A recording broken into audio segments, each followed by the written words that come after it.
Suddenly, Serena clears her throat and speaks. "Dahlia, River, we have something to tell you.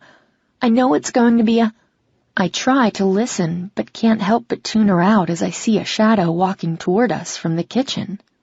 When I look up, I see an image of Ben. I gasp and my stomach clenches. Am I dreaming? This can't be real. He's dead. I know he is. What's wrong with me? I clench River's hand even harder and start to worry that maybe I'm suffering from a head injury. I close my eyes, hoping my hallucinations will be gone when I reopen them, but it's not. I am so confused. I'm also really scared. He stops moving and stands on the other side of the table. I hear voices, but no words. I hear River's voice. I hear Ben's voice. I hear someone crying. Wait, this can't be Ben. I remember crying when he died. I remember sitting in the pew between Grace and Serena, gripping both their hands while listening to Father John recite the final commendation and farewell. Grace leaned against me, and I leaned against Serena. I remember the tears they cried, the tears I cried. They were all cried for him, because he was dead. I remember the painful final chorus of amens before the pallbearers loaded his ivory casket into the hearse that brought him to his final resting place. I remember saying goodbye to him as they lowered him into the ground. I said goodbye 1,000,000 times after that. Yet for some reason, despite knowing that he's gone, I can still see him. He's standing in front of me.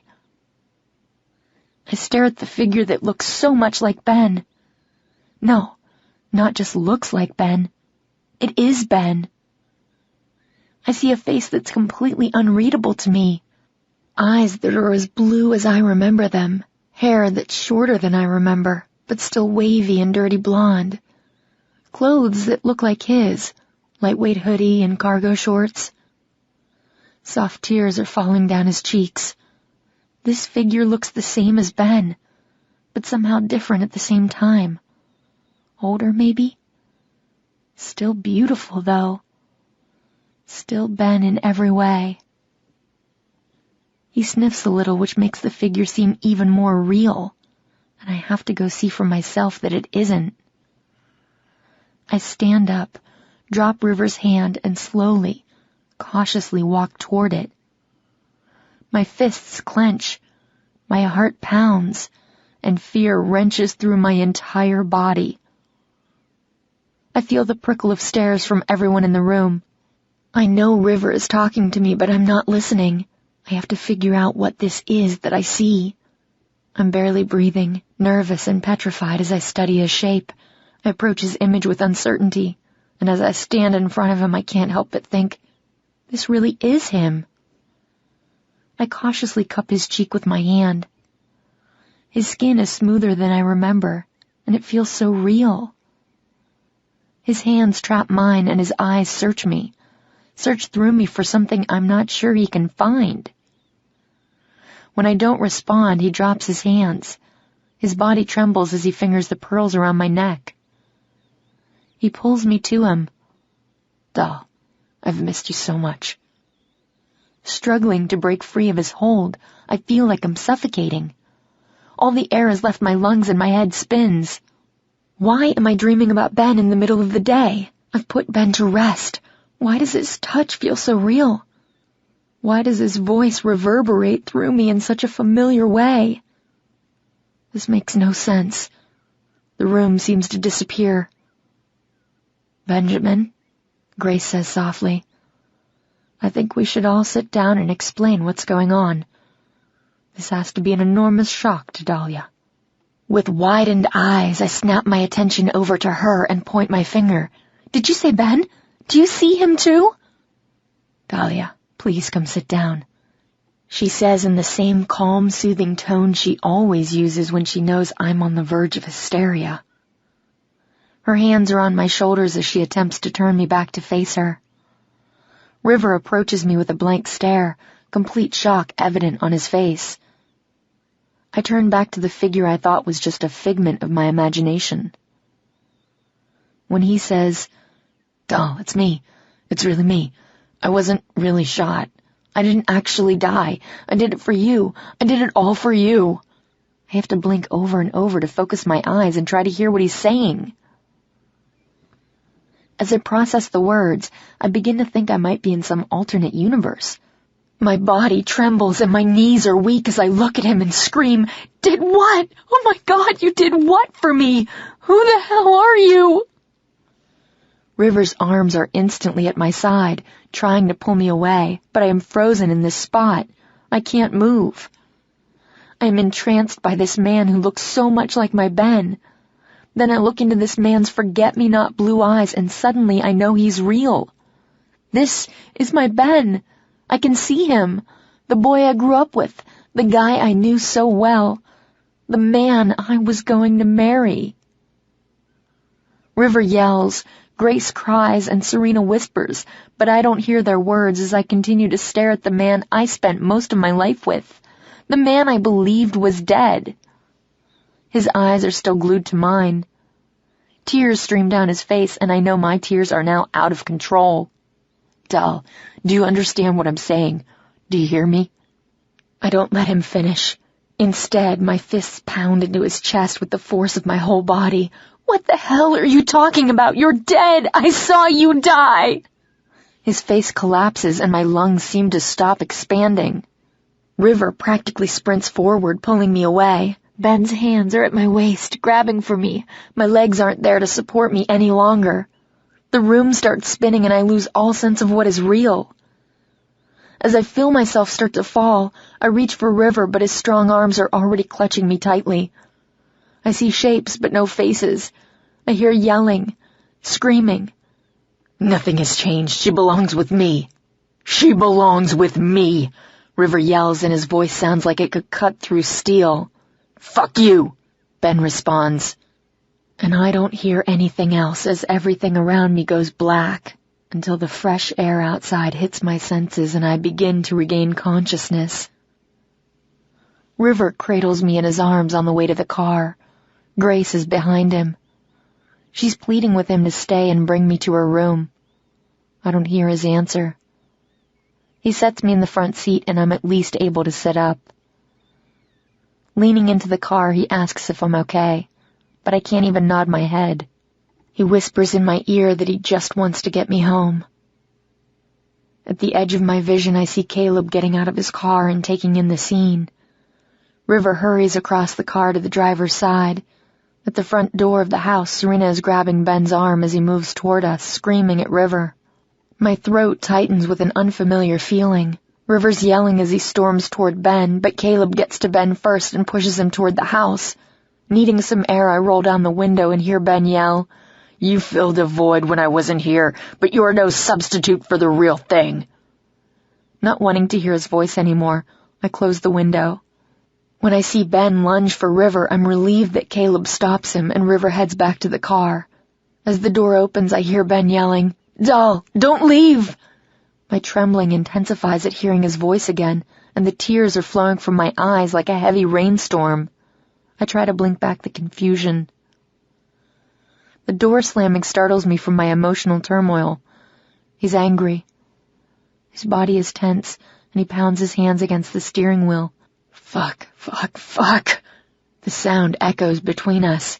Keeping his head bowed for a few seconds, he looks up at the ceiling before looking at me.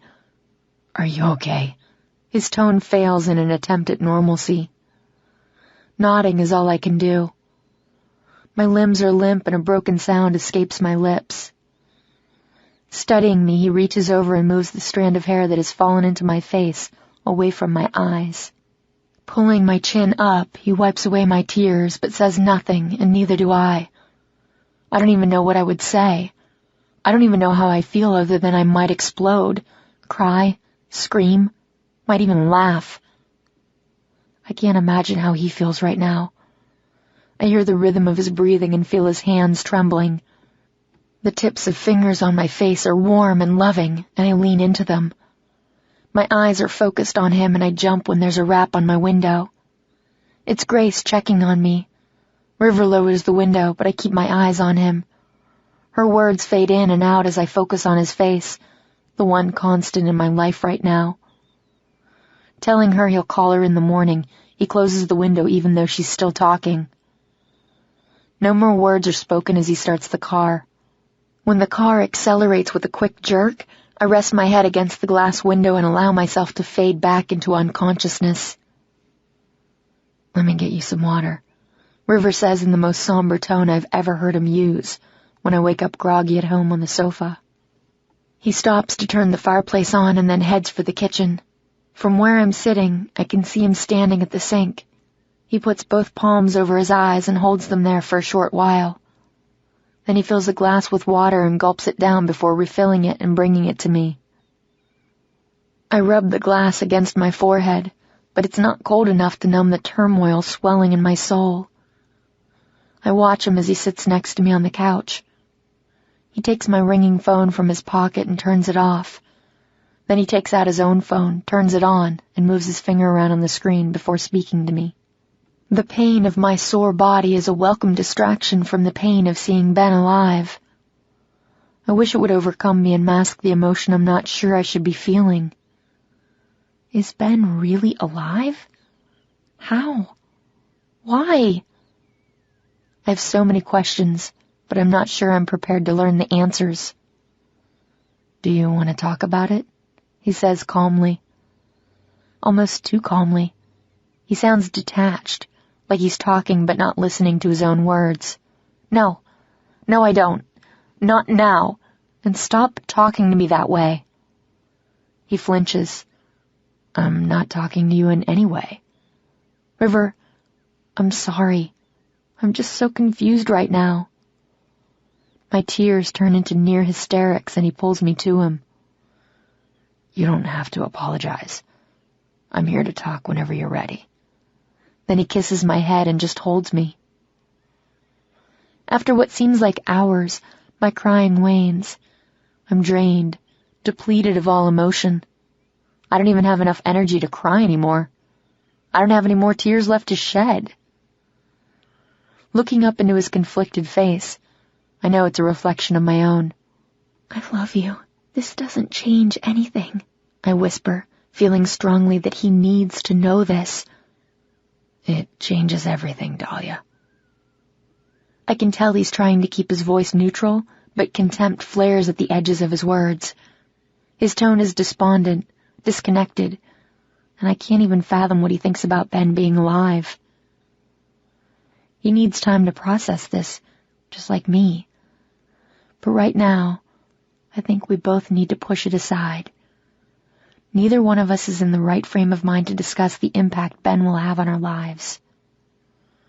Just wanting to feel something other than pain or despair, I crush my lips to his, needing to let him know, to feel how much I love him. He returns my kiss, but when I move to straddle him and start to lift his shirt, he gently pushes me back. He stares at me. "No, Dahlia. Not now. I can't right now." He whispers in a broken tone. "River, it's okay. I'm okay." He shakes his head and pulls me to him. He turns the TV on and lays us down on the couch, tucking my head under his chin. He starts to watch a boxing match and rubs my back. I eventually nod off. But it's all waiting for me when I wake up a little while later. I'm lying against the back of the sofa and River is facing me with his arms and legs bracketing my body. While looking at him, everything comes rushing back. Why we fell asleep out here. What happened wasn't a dream or a hallucination. Ben, he's alive. He really was at Grace's, touching me, speaking to me. With all of the questions pounding through my mind, I really can't even understand how any of this is possible. What was he talking about? He did it for me? Did what? One minute I'm running off to Las Vegas to marry the man of my dreams. The next minute the man I spent most of my life with, the man whom I thought was dead, is back. The flickering blue light from the TV and the flame from the fireplace are the only lights in the room. I look at River and wonder how this will affect us. He's twitching in his sleep, and I rest my hand over his heart to feel the steady beat. I can feel the warmth of his skin under his thin t-shirt, and I want him. I want to touch him, to connect with him. Leaning into him, I softly kiss his jaw as I run my hand up his chest. He instantly responds as his arms, already wrapped around me, tighten. In his ear, I whisper, "River." He shifts slightly so that I am lying on top of him, and his eyes open. "You okay, beautiful?" he asks as his green eyes flicker and then meet mine. I nod and trace my tongue around the seam of his lips. He places his hand on my head and pulls it down to his chest, clutching me close to him, like he wants to hold me forever. Lifting my head, I kiss his neck. I hear his breathing pick up, but once again he pulls me close and hugs me. I push myself back up so we're face to face. "River, I want you." He closes his eyes, and when he reopens them, he combs his fingers through my hair, then pauses to cradle my head with both hands. He sighs as his forehead meets mine. I kiss the very corner of his lips, and his mouth opens to welcome me. Our tongues entwine, and I close my eyes as I slide my hands down his sides. I want to mold my body against his, showing him how much I truly love him. I need to show him and for me. He tears his lips from mine as he places his hands on my shoulders and lifts me off of him slightly. "Dahlia, we should probably talk." But I cut off his words. I don't want to talk. I just want to feel his love. I suck on his bottom lip for a long moment and then run my tongue down his neck. Pressing my lips against his smooth skin, I wedge my knees between his legs, and a small moan escapes his throat. I kneel, and he spreads his legs wider. I study his long, lean body that I have come to know so well and feel myself shiver in anticipation. My eyes lock on the elastic of his boxers peeking from under the waistband of his jeans. A hint of his toned abs shows from where his shirt has lifted, and I want to lick what's under that black band. I pull my shirt off and toss it to the ground, keeping my eyes in line with his. Biting down on my bottom lip, my fingers slide over the lace of my bra, and I feel my nipples harden. He's watching me in a way that makes me want to keep doing what I've started. My hands travel down my body, and instead of unbuttoning my jeans, I slide my palms down the front of them. Stopping, I push against the spot at the bottom of my zipper. His lips part and his breath hitches. I bite down harder on my bottom lip and take this to the next level. Unbuttoning my jeans, I pull them down. Leaning back so my head rests on the sofa arm, I shimmy out of them. I lay there in my underwear and his scrutiny overcomes me. The look on his face is enough for me to see this through. I push my feet under his thighs and he strokes his hands up my calves. His chest rises and falls rapidly. Every one of my senses comes alive as I watch him watch me through heavily lidded eyes. When my fingers find their way inside the lace of my panties, he rises to his elbows. He surprises me when he says, "Take them off." His voice is commanding, edged with need. Sliding the lace down, I pull my feet together and he grabs my panties, throwing them to the floor. I tuck my feet back under his thighs and this time move them a little further up and he groans again. Dangling my hands between my legs, my fingers make contact with my slick flesh, and I imagine they are his fingers touching me. A small moan escapes my lips and I throw my head back. Before I do what I've never done in front of another person, he unzips his jeans and sits up. Moving swiftly, his lean, hard body is on top of mine, his elbows on either side of my arms. A low, deep growl vibrates against my lips.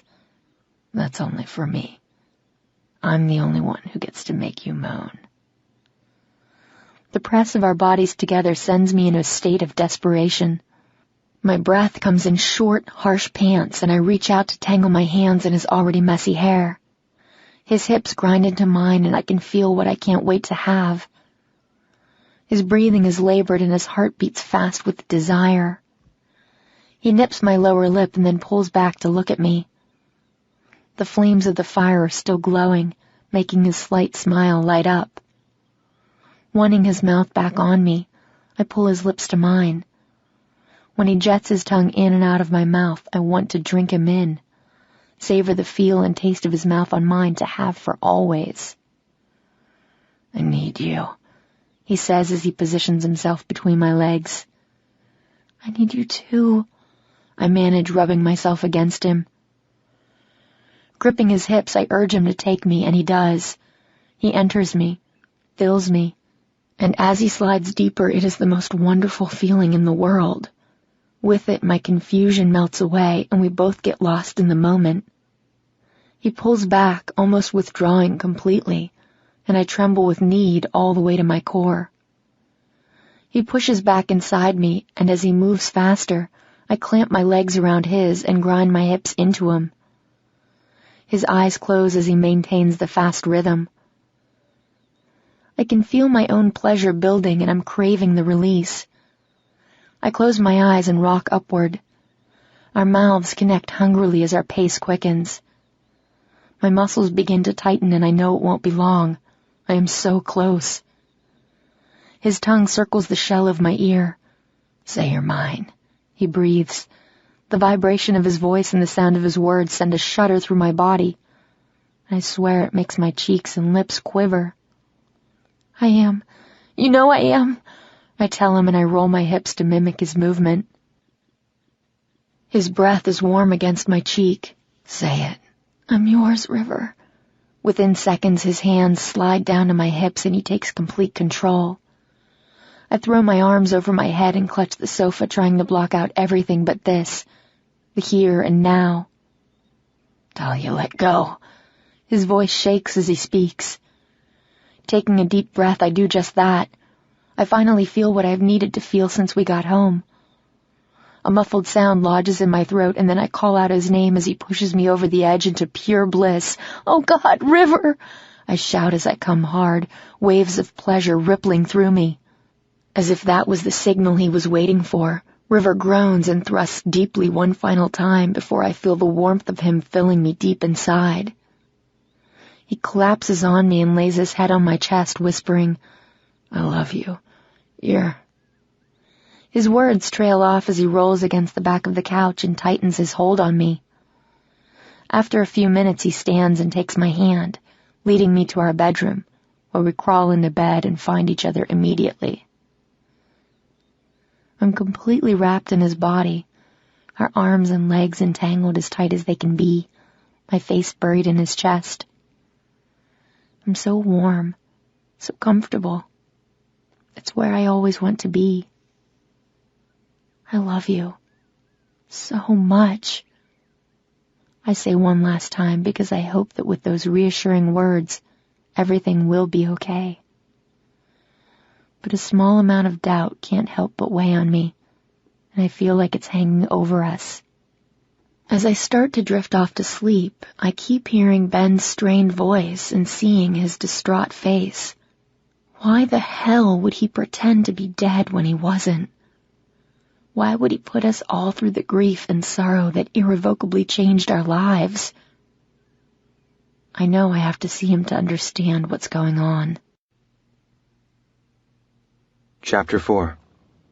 Like we used to. Ben's journal. I never thought I'd see her again, and when I finally did, my heart stopped. Mom wanted me to stay in the kitchen so she could explain everything to her. I tried to wait until she was done, but when Serena called her by name, I couldn't wait any longer to get my doll back. When I saw her beautiful face bruised and battered, my gut instinct was that that son of a bitch sitting next to her had hit her. It wasn't until she left and Caleb sat me down that I knew her injuries were a direct result of my actions. Fuck me. What had I done? How could I ever make this up to her? I don't know how I'll do it, but I need her to give me the chance. Because if she does, I'll spend my whole life making it right. I swear I will. Seeing her bruised and battered enraged me, but her reaction to seeing me, that just wrecked me. I knew she'd be shocked, even pissed. Fuck, I didn't expect apathy. She approached me like a zombie, and the jackass she brought with her wouldn't shut the hell up. But then the sign came. The sign that she cared for me. She touched me. Her hand tenderly brushed my cheek. A simple reminder that we had loved each other our whole lives. That we had known each other since we were 5 years old. That we were always there for each other. I didn't need the physical reminder to recall those feelings, but maybe she did. It had been so long since I felt her soft skin against mine. Sure, I'd written to her in the journal, the one I kept just for her when I thought I'd never see her again. I'd written to her about how much I missed her, tried to explain the choice I'd made, but then she was standing in front of me and I couldn't believe it. I had dreamed of her touch so many times, but I never thought I'd feel it again.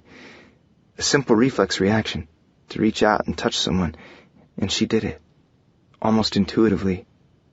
I thought that meant she had missed me, but now I'm not so sure what it meant. Nothing up to that point had gone as I thought it would, but there she was wearing her Grammy's pearls, and all the time she had worn them before flashed in front of my eyes. It was more than I could take. It broke me. I tried to pull her to me, to hold her, but she resisted. I saw the look of confusion on her face, that same look I've seen before. If I could just hold her, she'd be mine. But that pretty boy stood up, and I knew I didn't have much time. I spewed out what I could, as fast as I could, but it wasn't enough. She stared at me, and I knew at least she finally saw me. Relieved, I tried to tune out all the chaos surrounding us, but she suddenly went apeshit on me. When he tried to take her from me, I pulled her back. I wasn't done talking to her. How dare he threaten me? She's my girl. She collapsed, but he got to her first. When the dick picked her up, he looked at my mother and said, "This is bullshit. We're done," and headed for the door. I'd had enough. I had to stop myself from pounding the shit out of him. I told him to put her down and get the fuck out. The fucking asshole was not taking her. Mom ran after them, and I tried to, but Serena held me back. I couldn't let her just leave, so I shrugged off my sister and went to get my girl. When I saw him putting her in his car, I yelled at him to bring my doll back. When the prick told me, "She's mine, you don't deserve her, you never did," I let him know how it really was. That he was just a substitute, not my replacement. And I wanted to beat the shit out of him, I really did, when he said, "Then I've been your substitute for way longer than you've been dead." But Caleb appeared out of nowhere and stopped me. He tried to calm me down. I still can't believe Caleb even talks to that fucker. I was literally blown away to learn that he had worked for him. I only found this out because he actually fired Caleb once he heard that Josh Hart, Doll's attacker, had been caught. I couldn't free myself from Caleb to go after him, so I yelled my last plea. But I couldn't tell whether Dahlia heard anything I shouted to her. So much for a happy reunion. What the fuck? I had to watch as he acted like the hero for her. She was my girl. Is my girl. Not his. That should have been me trying to get her to stop crying and wiping away her tears. They drove away, and his last words, "I've been your substitute for way longer than you've been dead," echoed in my mind. Fuck. I don't want to even think about it. But what did he mean? Chapter 5. Torn. I'm tangled in River's arms and legs as I wake up and try to slide out from under him. He instinctively reaches for me without waking, as he usually does regardless of which side I sleep on. I remain still until he settles back into sleep. One look at him and everything comes rushing back. What happened yesterday wasn't a dream or a hallucination. Ben. He's alive. He really was at Grace's. Yesterday I didn't want to believe it. Today I know I have to. But what was he talking about? He did what for me? With so many questions, I can't even think straight. I really can't even understand how any of this is possible. It's just after 4 a.m. as I quietly make my way to the bathroom, then out to the living room. I slip on the same clothes I wore yesterday, grab a sweater, turn off the alarm, and leave him a note. "River, I'm sorry, but I have to talk to him. I need to understand how he's here and what he was talking about. Don't worry about me. I love you. I love you more. I leave the house feeling lost and unsure, but I know this is something I have to do. The drive to Laguna Beach is long and quiet. I have the radio turned on, and even though I'm not really listening to what's playing, every song brings a memory.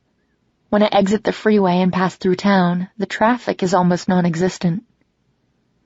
I drive down the narrow streets lined with delivery trucks, boutiques, bars, and restaurants, and my mind wanders to the life I had here. The entire town is filled with memories of Ben, the beach where we spent endless summer days, the corner coffee shop where we would sit and read the paper together, and downtown where we hung out and people watched. I have to open my window to catch my breath as the memories of my happy life before his death flood my mind. But when I pass the cemetery where I laid him to rest, those memories turn dark.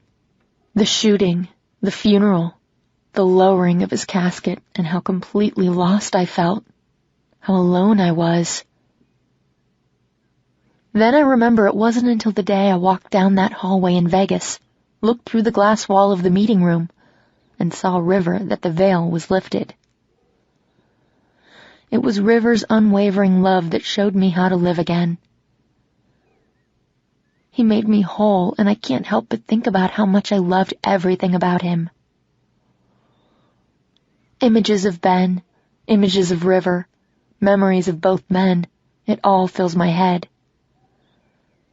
Ben's back. What happens next?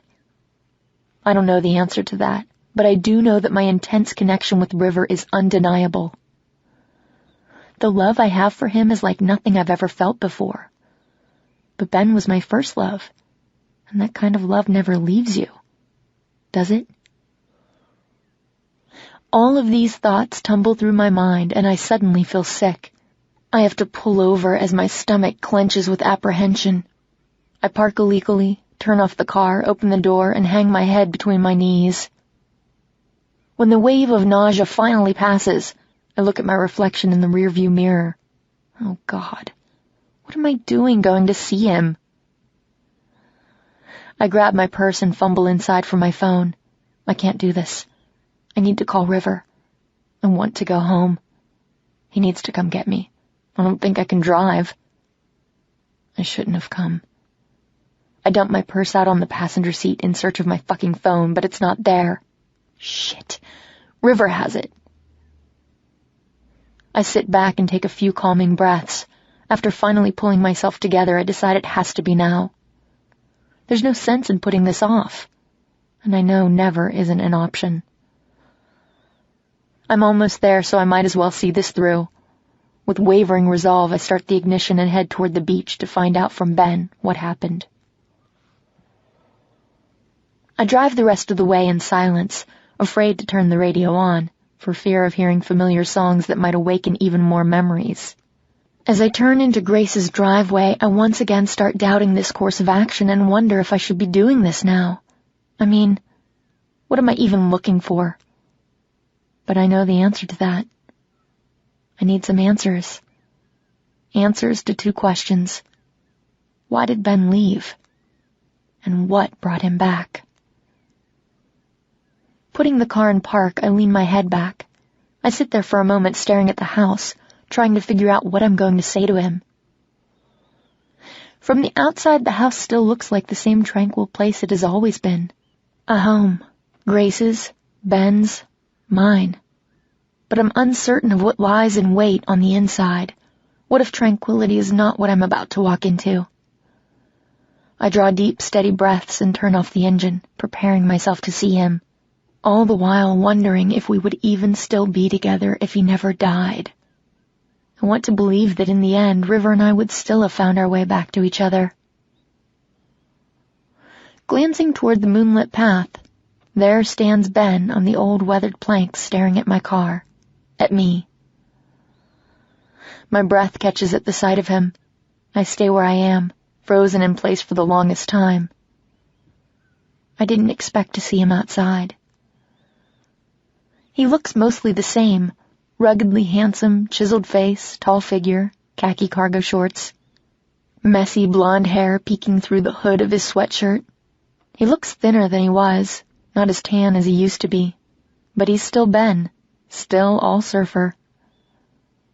He's not a figment of my imagination, and for a moment time stops and I'm transported back to the days when he'd stand there like that waiting for me to follow.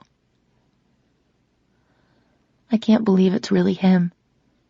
My friend. My rock. He's not really dead.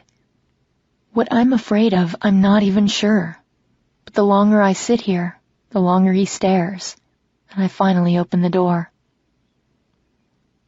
As I walk toward the bridge, my feelings are so undefined.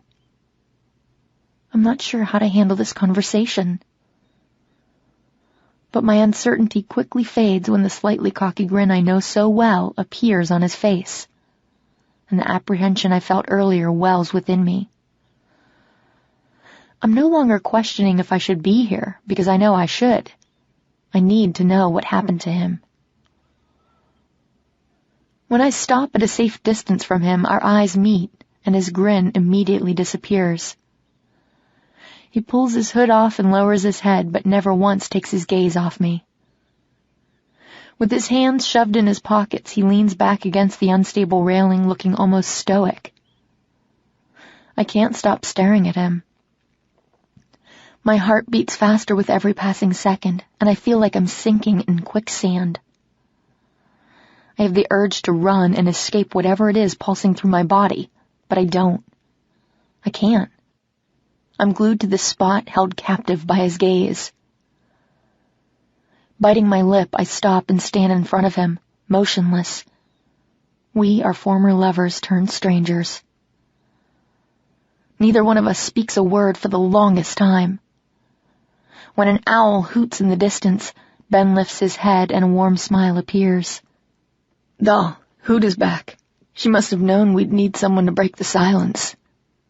Every time we used to hear an owl, he would tell me that its name was Hoot, as if there was only one. "Can we talk?" he asks, and the sound of his voice scares the living shit out of me. It's the voice I missed for so long, and up until 9 months ago would have given anything to hear. I nod my head. We do need to talk. That's why I'm here. It's just strange. Odd. Forced. I can't even open my mouth to speak to him. It's not like we haven't seen each other in a long time, and I'm just here to catch up. He was dead. He, however, seems at ease, comfortable, and just like always, he finds the right words for the situation. Standing, he straightens and motions with his shoulder to the beach. He heads toward the water, and I can't help but notice that he walks with the same stride he always has, slow and steady. I study him as I follow behind. The muscles in his shoulders are much less pronounced, and the span of his back seems narrower. I've never seen him this lean. He must not have been anywhere where he could surf. Keeping my distance, I don't want to get too close, don't want to touch him. This interlude is so strange because this is the one place we always held hands. Every time we walked over this bridge in the past, our hands were connected, since we were 5 years old. But now, those fond memories are all blurred by the fog of utter confusion that his return to my life has brought. My stomach feels uneasy again as I continue down the path that I know can only lead to imbalance. An encounter that may just turn my world upside down. The beach stretches for miles, but he heads toward the water. When he stops near the shore, I can hear him sigh before he turns around to face me. As he twists, his familiar features become clearly recognizable. The fine, chiseled nose, square chin, and eyes that could talk to me without him ever speaking a word. As they do when I watch them dart to my wrist and narrow in on the Cartier bracelet he gave me the night he died. "You're still wearing it," he observes. I promptly cover it with my left hand, as if that could make it disappear. My action only makes his gaze intensify as he now stares directly at River's ring. Not his ring, on my finger. A sudden pang of guilt scorches me, but he says nothing, and neither do I. The water slushes up over his flip-flops, but he doesn't seem to notice. As the moonlight cascades down upon us, he takes a deep breath and rubs his bloodshot eyes. Scrubbing his hands and his face, he says, "I'm glad you came. I wasn't sure if after yesterday I'd ever see your gorgeous face again. And I've missed it so much, for so long." He moves as if to cup my cheeks, but I step back. I put my hands out, signaling for him to keep his distance. I feel conflicted, torn, not sure what to say or what to do, but I don't want him to touch me. He instantly freezes. "You don't have to be afraid. It will all make sense soon. Please, just hear me out."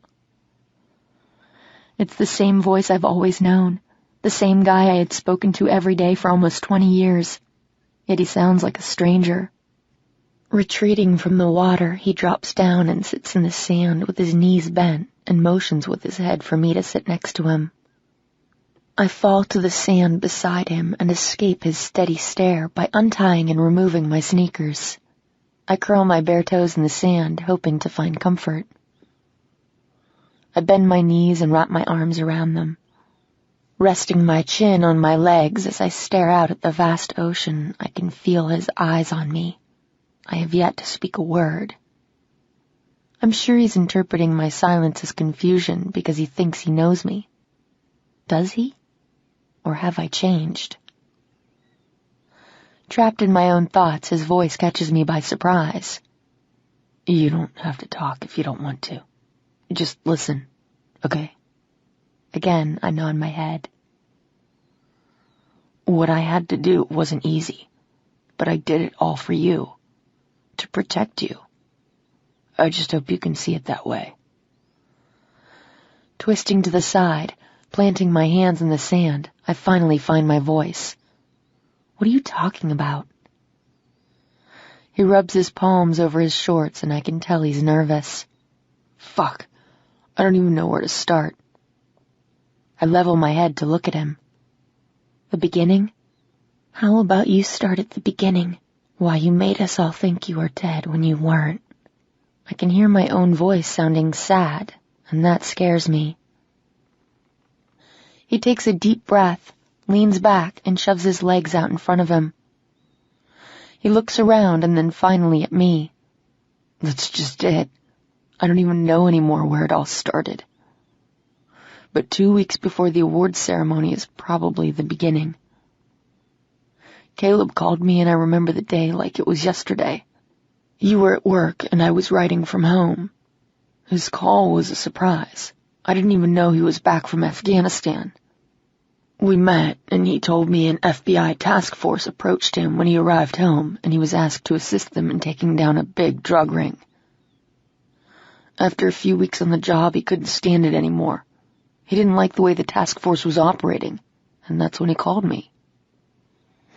Feeling even more confused, I chime in to ask, "What did that have to do with you?"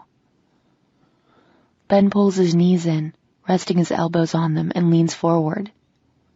"It had everything to do with me. With us. He asked me to write an article for the LA Times, and of course I said I would.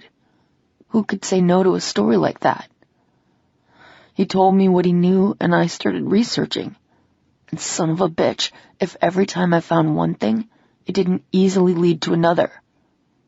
Before I knew it, I'd collected a shitload of incriminating information. What I didn't know was that the investigation in my article was putting both of us in danger." "I don't understand. Why would writing a story put you in danger? And what does this have to do with you pretending to be killed?" "I found out things. Traced the money. The drugs. Had the operation figured out. Caleb and I thought publishing my article would bring the cartel's drug ring down faster than the FBI could. But we were wrong. The cartel found out and wanted the story stopped. So I said I'd kill it. But Caleb giving the information to them wasn't enough. I was in danger. You were in danger." My eyes flash to his as the shock of what he's saying hits me. "Ben, you were a journalist. That makes no sense. Journalists investigate stories all the time. Why would your story be any different? He rests his hand in the sand and his muscular arm draws my attention until he answers. Because I had gotten closer to the truth than anyone else before me. I knew the ins and outs of the operation, and they didn't like that. How they found out, I'm not sure, but they did. Maybe a tip-off, maybe a data trace, I don't know. But they knew about me, and they knew I had information. Okay, Ben, let's pretend I understand. So where does the shooting come in? Why? My voice breaks. Did you have to die? To save you. They threatened me. I had to protect you. It had to look like I died so they'd leave you alone. They had to think I was dead, or eventually you and I, we'd both be killed. My thoughts were racing as I tried to comprehend what he had explained, trying to determine whether this wasn't some wild fabricated story. I anticipated further imbalance from our conversation, and listening to him only reaffirms it. He looks at me and continues. Once I agreed to the plan, Caleb took care of everything. He arranged for someone to take the fall for shooting me, arranged my new location, my new identity. He arranged it all. Raking my fingers through the sand, I turn to watch a surfer as he rides a wave. Wait. So Caleb knew this whole time that you weren't really dead? He helped you? Yeah, he did. He also promised me he'd watch out for you. I have to ask. Did he also know you were coming back? No, he didn't. I saw him for the first time yesterday. He hasn't been involved with my case for a while. Shaking my head, I'm still trying to understand everything. Ben is a case? Is he still working with the FBI? He inches closer to me until he's much too close. It feels too familiar, and I need to put some distance between us. But he captures my attention and I don't move. He hesitates for the slightest moment, stopping inches from me. So now do you see? I left for you. It was the choice I had to make. Gasping in disbelief, I move back and the apprehension I felt earlier turns to anger. What do you mean, choice? You had a fucking choice? Dying was a choice? Leaving me all alone was a choice? Talking over me with the same commanding tone he always used when I'd get riled, he says, choice wasn't the right word. Just calm down.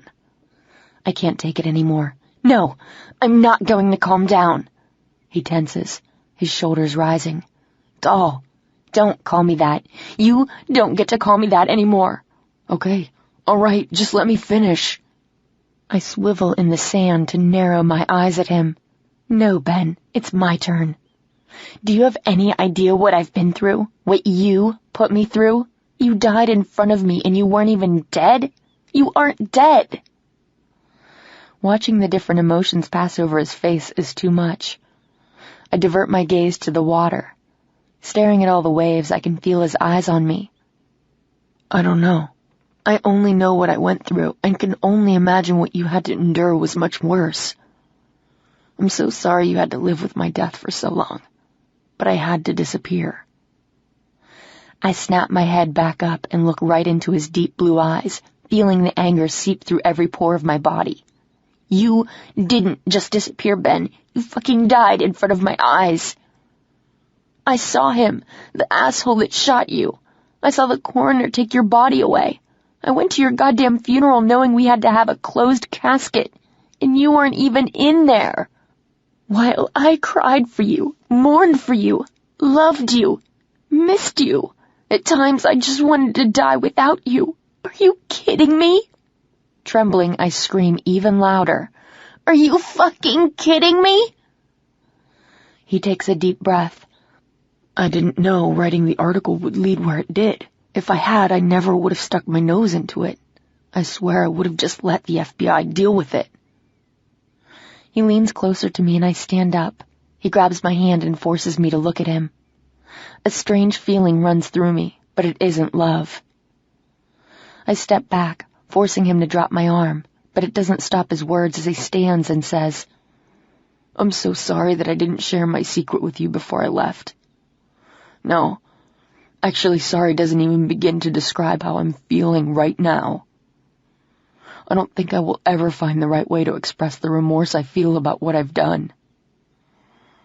I shake my head and open my mouth to say something, but he moves forward and touches a shaky finger over my lips. Through everything, after all this time, you need to know. I have never, ever stopped loving you, not for 1 second. And it scares the shit out of me to think that you don't still love me, that you might actually love someone else. That's when I lose any sense of control. Unable to listen anymore, I scream, "Might love someone else?" After taking a deep breath, I continue, What did you think would happen? You died 3 years ago, and it took me so long to move on. Getting past the grief, the sorrow wasn't easy, but I was finally able to move forward. So yes, I'm in love with someone else. You can't come back here thinking, I motion between us, that we're just going to pick up where we left off. You can't possibly believe that. Why did you even come back? He steps into me. He runs the tips of his fingers over the scrape on my cheek before I can move away and says, Because I finally could, when I never thought I would be able to. Doll, the FBI caught the people that were after me. The ones who threatened your life. They fucking caught them. And I was free to come home. Don't you get it? I get it, Ben. But it's crazy. FBI, free to come home. It's just crazy. I know it sounds that way, but it's all true. All of it. It's one big clusterfuck. You were never supposed to know any of this. I was dead. You were safe. That's what was supposed to happen. But they suspected there was still information out there, and they wanted it. They broke into our house looking for it. How they knew, I have no idea. Then, when the paid-off shooter was released, they went after him for it. He was scared and told them he didn't have the information, but I was alive. They wanted to know where I was, so they threatened his family if he didn't find me. He went after you, assuming you knew where I was. I feel my jaw drop. Wait a minute. Is he the one who attacked me? Flinching, he says, I'm so sorry. I never thought that would happen. I didn't make the right decisions back then, even when I was planning to leave. I still didn't understand the full scope of the danger. So when Caleb asked me to hand over all the evidence I'd gathered, I stupidly kept some of it. Not even hesitating, I tell him, do you know when he attacked me, I thought I was going to be raped? And now I find out he was looking for you? Looking for information you kept? Ignoring my questions, he doesn't falter in his resolve. I did it for you. I kept it as an insurance policy, just in case. Screaming at him, my whole body shaking, I tell him what I really believe to be the truth. You didn't do shit for me, Ben. It was for you. You've always done everything for yourself, and don't try to fool yourself into thinking anything different because I don't. And what you just told me proves it. In an attempt to redeem himself, he says, You're not hearing me. I didn't do anything for myself. In fact, I wish I was there when that asshole attacked you because I would have fucking killed him. But I'm back now to protect you so it won't happen again. I don't need that kind of protection from you. Don't you get it? I have someone who will protect me. I see his jaw tighten and he moves to grab my left hand. At the sight of my engagement ring, his eyes narrow. Then why didn't he protect you? I look at him in disbelief. Protect me from what? The mess that you made? How would River even know? With a cocky grin, he says, You don't know, do you? He knew. Caleb chased the shooter out of our house the night before your attack. Then he told that prick you've been playing house with to watch out for you, but obviously he didn't. Luckily, the FBI caught the shooter, the guy that attacked you, that same afternoon. I guess you weren't told that either. That's how all of this transpired. My shooter was the key. Once they caught him, all the pieces fell into place, and the cartel's operation was brought down. I yank my head away and yell one final time. Enough! Just stop! No, doll, I won't. You need to hear me out. I can't hear anymore, or think anymore. Right now I'm feeling only one thing: betrayed. Any residual pain from my injuries is completely subdued as this new pain courses through my body. Ben left me all alone, left me to mourn him, and he was never really dead. River knew who attacked me. Someone broke into my house again, and River didn't tell me any of this. As this despair courses over my deepest wounds, the word trust rings in my ear. I trusted Ben. Was I wrong? I trust River. Am I wrong? I have an overwhelming urge to escape this madness. So I gather my socks and shoes, knowing I have to get away from here, that I've heard enough. He pretended to die because of something he was doing to further his career. He kept information that put me in danger, and now he wants to protect me? Is he kidding me? I believed in him. Now I wonder if I ever really even knew him. The Ben I thought I knew would never have left me alone for any reason. He reaches for me, but I twist away. Stop! Don't touch me. As I leave, he calls after me. Don't walk out of my life. I know I don't deserve you, but not having you will... He doesn't finish, or maybe he does, and I just don't hear what he says, because I've stopped listening. I'm too distracted by my own thoughts. I can't believe what he told me is true. I try to focus on the water crashing against the rocks instead of feeling the heavy burden of betrayal. And as I walk back to the old weathered planks, any confusion I might have had about Ben when I arrived is gone. I have nothing left to say to him. But my confusion has shifted to River. Does he really know everything Ben said he does? I cross the threshold from the beach to my safe haven and look over at Grace's house.